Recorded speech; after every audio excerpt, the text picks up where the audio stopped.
Hi, ladies. Welcome back to another. Let me close this door.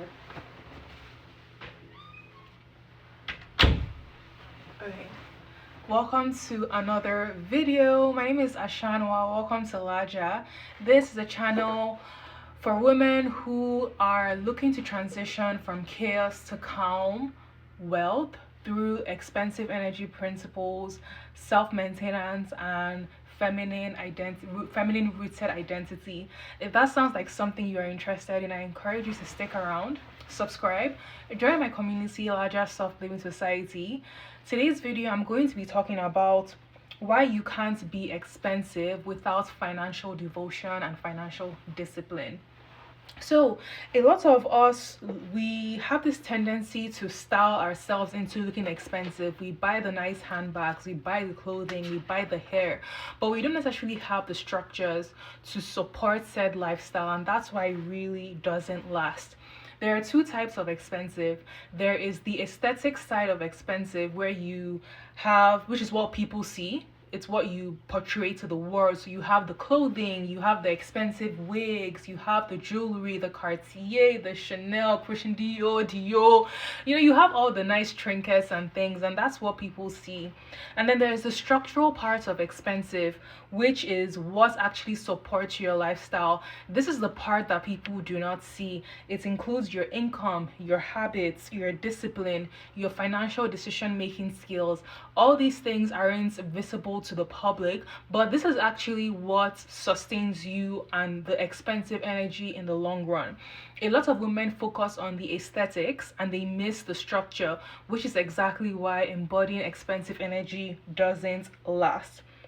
Looking expensive without structure is performance, and every performance must come to an end. It's not sustainable, it doesn't last long term, and it's really not something you can stand on.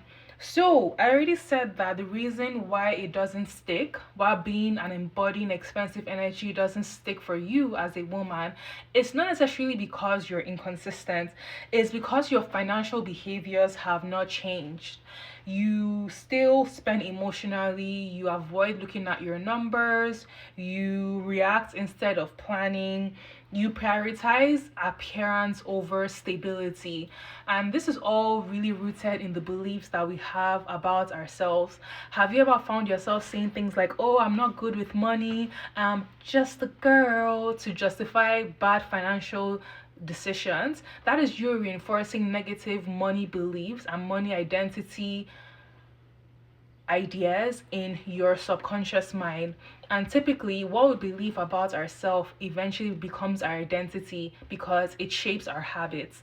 So instead of telling yourself, oh, I'm bad with money, oh, I'll figure it later, or I'll leave it to my husband or to my partner, that is deferring and displacing the responsibility that you have for your financial well-being, and that is a reason why expensive energy does not last in your reality. So there's also a pressure behind the image. When your lifestyle is not supported financially as a woman, you feel pressured. You're going to nice restaurants, but at the back of your mind, you're praying and hoping that your card swipe goes through, or you're praying that you don't go into overdrafts, or you're hoping that you are have enough money to pay your rent the next month. You hesitate before you spend, you justify purchases a lot of times that are very unnecessary, and you feel guilty after spending. You feel anxious about money in general. That is the hidden cost of living a high maintenance image or a high maintenance aesthetic without having the structures and systems to back it up. And the pressure actually shows up in subtle ways, because I earlier mentioned that you have this underlying anxiety that the rug is going to be pulled from underneath you, because it really impacts how you carry yourself as a woman. It impacts how you make decisions, whether in the jobs that you work or the businesses that you start, and even in the men that we end up choosing, you're choosing from a place of desperation because you believe that this man is going to be the savior of all your problems. And that's not really the best space to be as a woman. My dad always advised me when I was dating that I should pick from a place of power and not a place of desperation. And that is the key difference between the women who are able to sustain expensive energy in the long run from those who are just performing an image. So, what exactly is financial discipline? It's really not about deprivation or doing without or never spending your money. I know right now in the financial community, there are lots of people who are doing no buys, never spending money. I don't think one has to go to that extreme. What financial discipline and devotion, which is I prefer to use devotion, what financial devotion actually means is knowing where your money goes. It's deciding in advance what your money will be used for. It's maintaining consistency regardless of your feelings, because you have systems and structures in place that you have implemented to support you through trying and not so good times. And it's also aligning your spending with your identity. You are clear on the woman you are or are calling in or you are embodying, and you spend from that place. You don't spend from a place that contradicts who you are. You're saying you're a woman who is healthy and who feels confident in her body. Your spending aligns with that. You're not buying foods that contradict the identity that you are embodying. So that is really what financial discipline is. It's structure which creates it's structure, and structure creates predictability, control, and stability, all of which is what the feminine needs to thrive and not just survive. So, a woman without financial discipline, she looks expensive, but she feels anxious. If that sounds familiar, I really want to encourage you to join my community, LAJA Soft Living Society, so we can turn that around, where we can shift you from a place of anxiety driven financial decisions into a place of empowerment where you feel confident in your finances and thus in your life.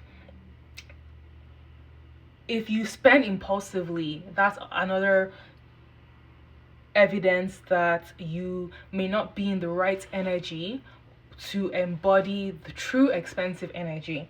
And you constantly adjust yourself. You feel like you are kind of like a chameleon who is shifting colors depending on the environment that you're in.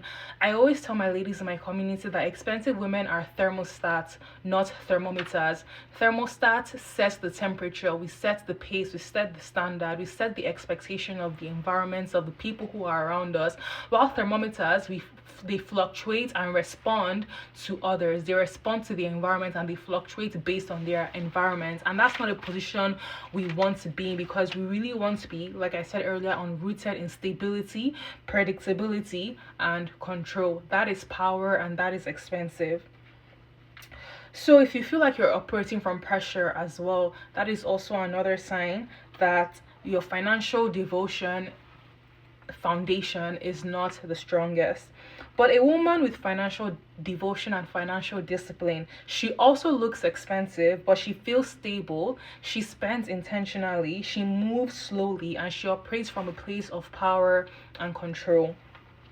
It's not visible when you look at both women, but it becomes very obvious over time who has the more sustainable life or business model. And we want to be women who have longevity at the back of everything that we do. We don't want to just be short-term thinkers and short-term implementers, because we want to hold on to what we attract and we want to be able to sustain it for the long term. So now we're going to talk about performative luxury versus real lifestyle. A lot of what you see online, quite frankly, is performative. You see people constantly spending, constantly upgrading, but rarely do you see people talk about, oh, I just got a new tax accountant that saved me $10,000 in taxes. Or you rarely see people talk about how they invested $10,000 into a mastermind that brought them in more money in their business. But people just want to see the trinkets of success without the foundation and the structures and the systems that went into building and also sustaining said trinkets and evidences of success. Real lifestyle looks like repeating the same habits. It looks like maintaining your environment as a woman is super critical. It looks like controlling your finances and also making intentional decisions. If you want your lifestyle to match your image, which again, I'm never going to sit here and say, oh, looking expensive is bad, look poor. No, I'm not about that life. I love to look good. I love to look expensive, and I love to look like a girl that has it going for her. Please, I'm not about the looking cheap or looking broke life, because I'm sorry, that has never helped anyone. Well, maybe it's helped some people, but I just don't really ascribe to looking poor to prove a point or not prove a point personally. And if you're watching this, you probably also feel the same, but you also want to have the systems and the structures to back up your lifestyle so you're not an empty vessel essentially that just looks good on the outside with nothing to show on the inside. So, for you to have a lifestyle that matches your image, and we can talk more about this when you join my community, LAJA Soft Living Society, and you can DM me and we could set up some time to walk through your finances and see where you can really tighten things up and lay a better solid foundation for yourself so you feel more confidence in your finances and have more security in yourself as a woman. But I'll give you a few nuggets here. For your lifestyle to match your image, you need a few things like a consistent money routine, clear spending categories, controlled discretionary spending. I know this is a place that I still am working on, because baby, when I tell you I'm talented at spending money, baby. It's not even a joke, but it's a real thing. But we want to have clear, controlled discretionary spending. We want to have awareness of our numbers. So how much assets do you have? How much liabilities do you have? What is your net worth? We want to know our numbers. We also want to have alignment between our income, identity, and lifestyle. So who are we as women? Who are you as a woman? What are you calling in? What are you embodying? And does your spending reflect that? Are you saying that you are a financially savvy woman, but you're still spending impulsively and buying things that are not of good quality? Are you saying that you're a woman who has wealth and riches in her home, but your home still looks like trash, smells like shit, and just feels just off? That's what I mean by having your income and your lifestyle and your identity live in harmony. They all have to work in tandem, especially as a woman. So ladies, I end all this to say that you're not trying to look expensive.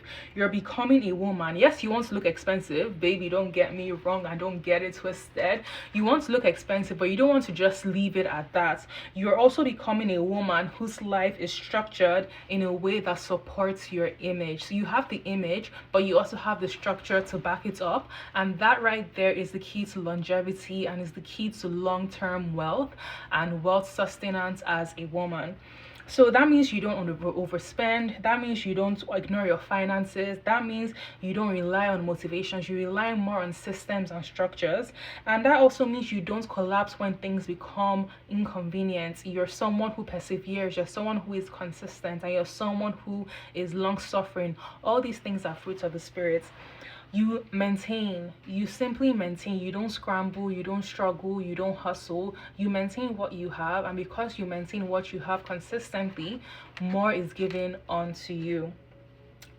Ladies, I end all this to say that you cannot look expensive without financial devotion and financial discipline, because you eventually your lifestyle has to be supported, not performed.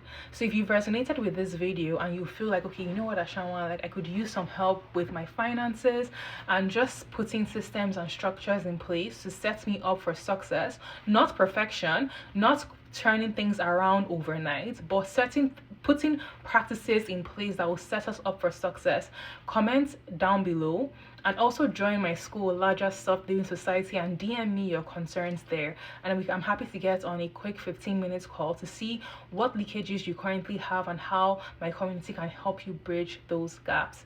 Thank you so much for watching, and with that, I will see you in the next video. Bye.